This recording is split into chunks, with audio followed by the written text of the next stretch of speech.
hahalukayin ng mga kasinungalingan. At least sa bibig mo nang galing yan, ha?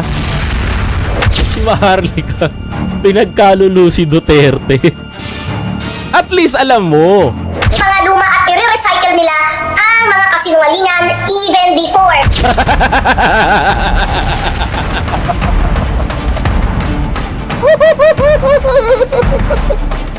Pinortion ko lang yan.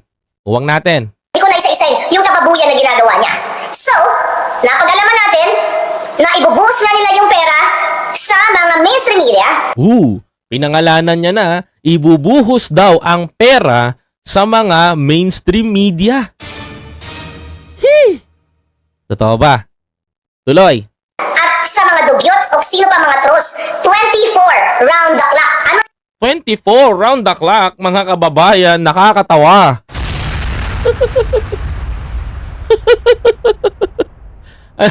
Tingnan nyo yung scriptwriter niya, mga kababayan ko ng banat niya, kaya hindi nawawalan ng banat to eh. Yung scriptwriter niya, yung continuity ng sinasabi, kung pupunahin nyo, mga kapatid, no? Kung pupunahin nyo, nakakatawa lang talaga.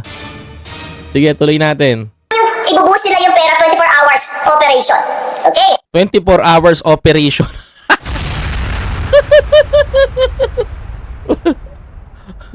Kahit sinong demolition team, walang gagawa nung pinapangarap nun eh. Uy, Sasot, pakiayos nga yung pagkakascript mo dito, Day. Paano? Nagre-recruit na sila ngayon ng mga TikTokers. Okay, TikTokers. Okay? Kung ikaw ay TikTokers man. Kung ikaw TikTokers, natawa ka pa. Bakit minamalit mo TikToker? Ay naku, baka mas mayayaman pa sa'yo yan. ay TikToker, mga malangga, dyan sa Pilipinas o kahit saan, na kayang bilhin ang kaluluwa mo ni Lisa, nitong gobyernong ito, Ano? Speaking of TikTok, no? Laging may rambulan kasi sa TikTok eh, to be honest eh. Laging meron rambulan dyan sa loob ng TikTok. Yung TikTok kasi, pinagaharian niya ng mga Marcos, pinagaharian niya ng mga Pinklawan, and nagdidebate ang mga yan. A friendly debate ang nangyayari, mga kababayan ko, for the, kaya, kung maiintindihan niyo siya, mga kapatid, medyo malalim yan. Kung nagti-TikTok kayo, mapapansin at mapapansin yun. Laging may live stream, tapos maraming debate. Nagde-debunk yan pare-parehas, mga kababayan ko. Tuloy. naalaw, okay? Bibigyan ng sweldo, well, bribe, not sweldo, Sweldo? bibigyan ng sweldo galing sa kaban ng bayan. Ano Oh my God. nare-require? Ito po ang kanilang instruction. Instruction. Kanina na naman nanggaling yan nagawang kwento. Itong scriptwriter niya na si Sasot, nantindi eh. Sa pag-TikTok user ka, o influencer ka, 3 posts, 3 posts per week. 3 posts per week? My God! May ebidensya ka ba? Ilabas mo. Huwag ka nagsasabi ng hearsay. Sinisira, mga TikTok influencer, sinisira na kayo dito. Tuloy. At least 12 posts kada buwan. Ang target nila actually is 50 content creators. 50 content creators, mga kababayan ko, ang ine-explain niya, ha? Every day, maghahanap sila ng 50 content creators na maganda ang engagement sa TikTok, which is ang target ni Lisa Smugs, ni Robles, ng puwaka ng ilang gobyernong jutang dinina. Halaka, ano bang ginitrip nito? 600 posts per month. 600 posts per month? Ang layo nun!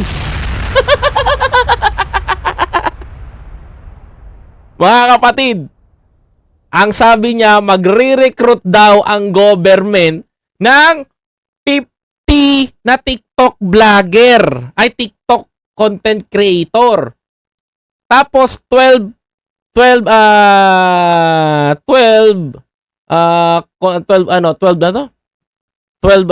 contents per month.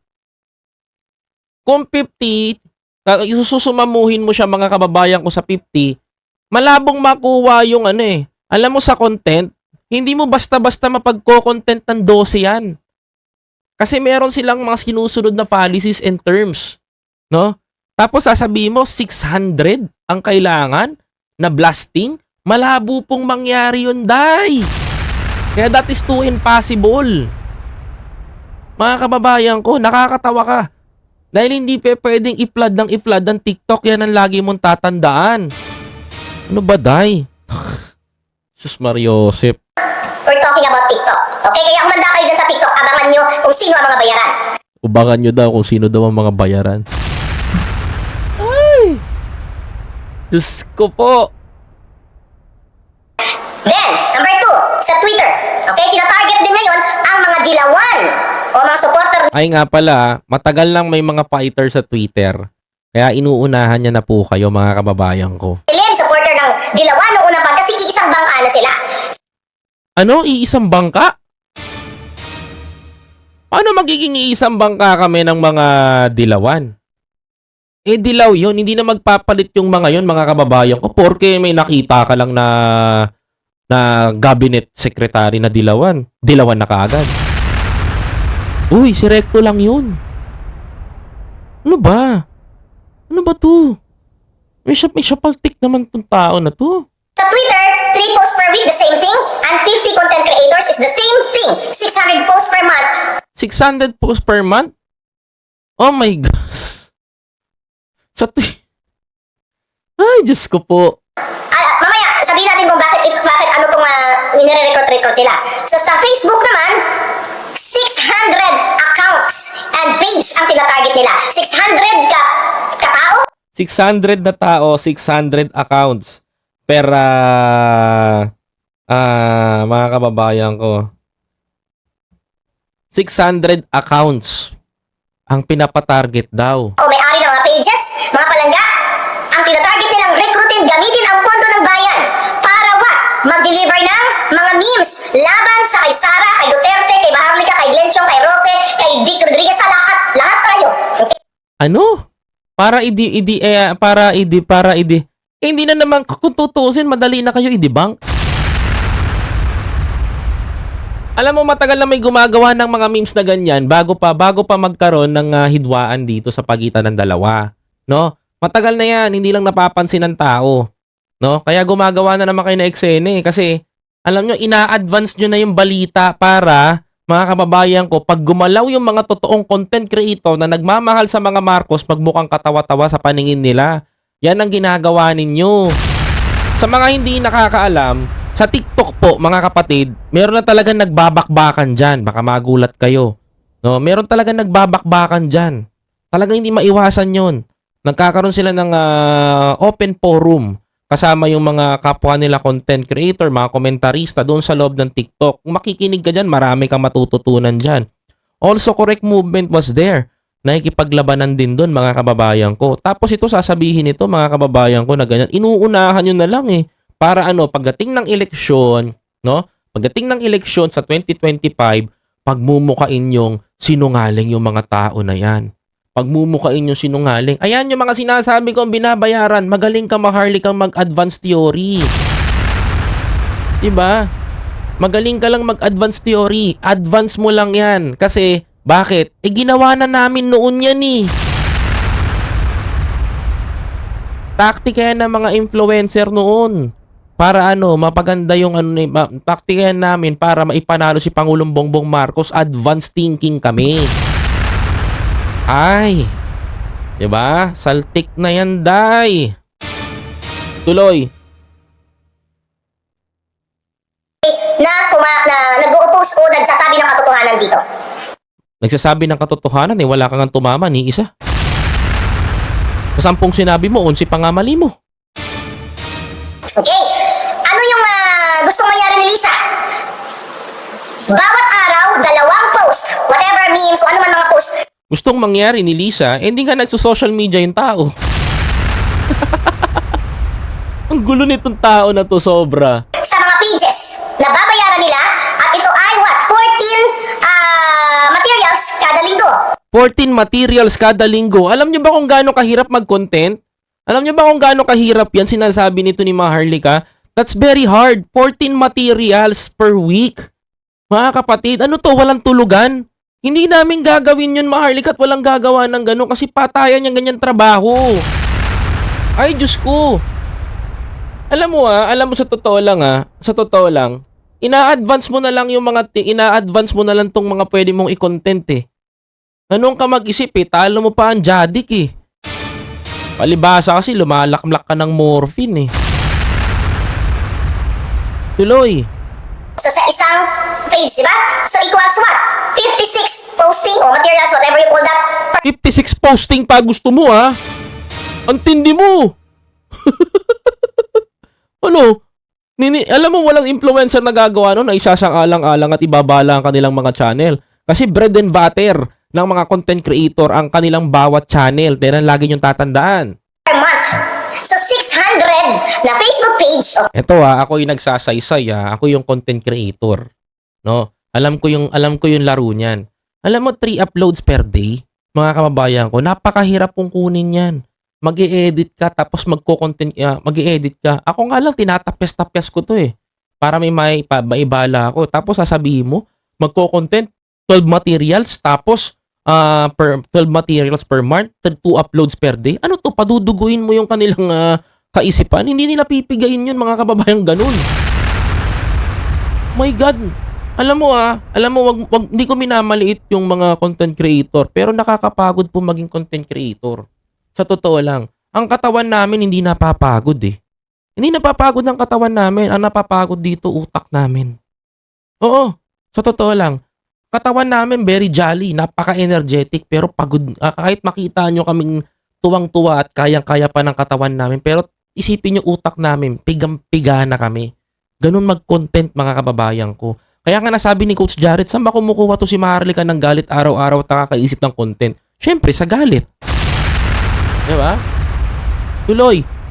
Facebook account na may mga following, ang target nila na recruiting ngayon na babayaran para lamang talunin o itumba itong revelasyon ng Pangulong Duterte at not only that, yung mga content like us na we are individuals, We are individuals. You know, marami na nagko-content ngayon kay Pangulong Duterte, hindi lang naman ako. No? Hindi lang naman ako nagko-content eh. Yung iba masyadong bias, yung iba favor na favor doon, yung iba hindi nyo nga kilala eh. 'Di ba? Came from nothing, sumulpot bigla, pinagtanggol si Pangulong Bongbong Marcos, tapos sasabihin nyo bayad. 'Di ba? Ang dami ko nakikitang content ngayon. Mag-scroll ka sa YouTube. Oo. Makikita mo doon pak ang binabanatan si Duterte. Hindi yun hindi yun na distortion ng story. Continuity ng story na ginagawa ninyo. Kung ano yung nakikita nila, dinedebunk ng ordinaryong tao. Ultimo nga nagtataho, sinisita na kayo eh. 'Di ba? Oh. Tuloy. independent. Diba? Independent tayo na walang humahawak sa atin. Another thing, sa Walang humahawak sa'yo pero hawak ka ni Atty. Vic. Huwag ka sinungaling, di mo malalaro taong bayan. Alam niyo kung bakit paano ko nasabi yun, mga kababayan ko? Alam niyo kung bakit? Ha? Yung sinabi ni Atty. Vic, sinabi niya rin. Inumpisahan mo na matagal na, saka lang pinasabog ni Atty. Vic. Inuuto niyo ba kami? Wala na kayong mauutong tao. Huwag niyo ipilit. Ganyan yung nangyayari ngayon, mga kababayan ko. Ha? Dapat pinapayagan ng tutubin. Antayin ninyo, di ba? Antayin nyo lang, may araw din yan. mga page. Okay? Sa mga page, 600 page. Video, at least isa lang daw. Basta bonggang-bonggang pambojak sa mga Duterte o lahat hahalongkatin nila ang mga luma at i-recycle nila ang mga kasinungalingan even before. O, di ba? Sa bibig mo nang galing mga kasinungalingan nino. Hahalukayin ng mga kasinungalingan. At least sa bibig mo nang galing yan, ha? si Maharlika, pinagkalulu si Duterte. At least alam mo, sa sarili mo, nakasinungalingan. O, ulitin natin, para marinig nyo mabuti. O. Mga luma at i-recycle nila ang mga kasinungalingan even before.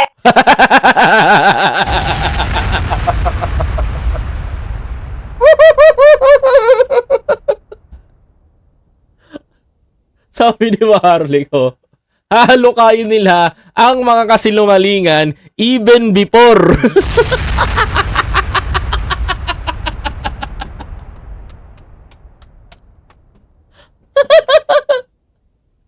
Sa tingin nyo, kailangan ko pa ba mag-debunk, mga kababayan ko?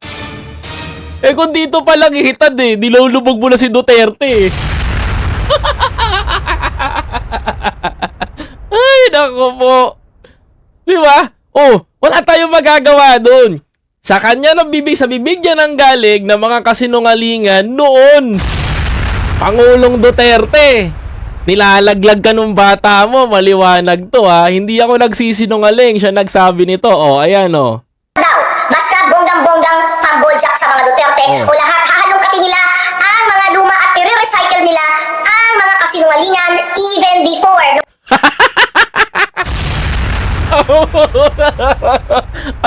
Hahalongkatin nila ang mga kasinungalingan even before.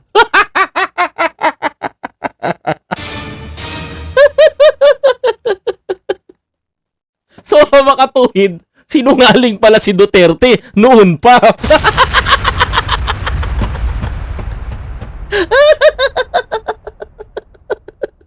Ay, naku, Marley ka. Sobra mo na naman ako pinatawa. I can't imagine mga kababayan. Sabi ko sa inyo madalas nahuhuli to sa sarili niyang bibig mga kababayan pag gumagawa ng content eh. Aminado pala kayo na kasinungalingan na sinasabi ni PRRD. Kaya naman natin patunayan yan eh.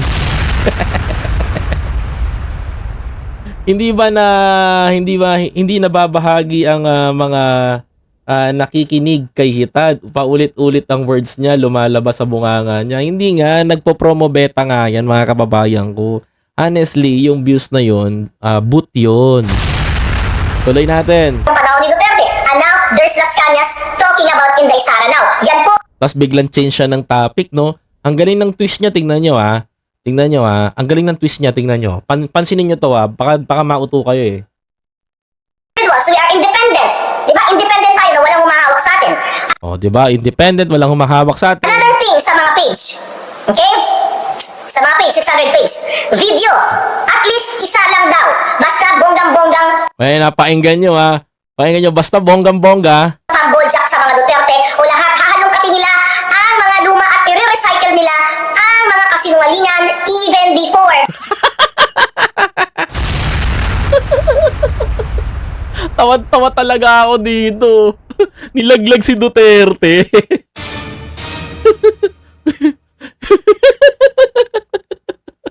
Kumukuha kayo ng bobong vlogger. Sunog kayo dito. Ito ang tao magpapahamak sa inyo, Mr. PRRD. Maawa ka sa buhay mo. Mamasakin ka nito. Alam nyo ngayon, ang sarap puntoin, di ba? Tuloy.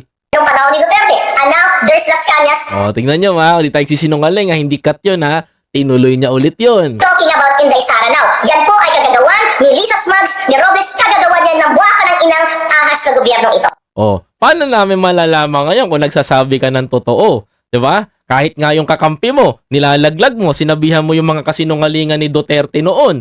Tapos ibabalik mo ngayon, ipupukol mo ngayon. Alin ba paniniwalaan namin sa'yo? O maniniwala pa ba kami na meron talagang mga vlogger? Meron ba talagang mga ganyan? Eh kung dito nga lang dito nga lang lantaran mo nang pinapahiya yung nagbabayad sa'yo.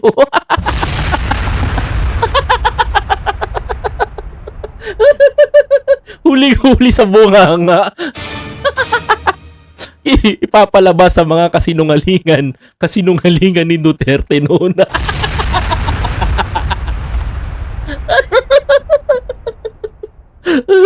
Sige, tuloy natin. Para sa mas marami. Hindi na ako maniniwala dito, mga kababayan ko. Okay na eh. Sabi ko nga hindi ako interesado kasi medyo boring ka pakinggan. Tapos bandang huli narinig ko, lahat ng kasinungalingan ni Duterte hahalukayin. Talagang hahalukayin namin yung mga kasinungalingan niya. Talagang hahalukayin namin yun. No, talagang hahalukayin namin o hahalukayin ko yung mga kasinungalingan ni Duterte at ilalabas natin. Thank you very much, Maharlika, to inform the Filipino people that PRRD is a liar. I'm a liar, you know. Ipapaalam namin sa taong bayan na yung sinabi mo na si Pangulong Duterte ay sinungaling. Hindi tayo gumagawa ng kwento dito, hindi rin tayo fake news peddler. Hindi din tayo nagkakalat ng disinformation. But, mga kababayan ko, to inform the Filipino people, Maharlika said that PRRD is a liar.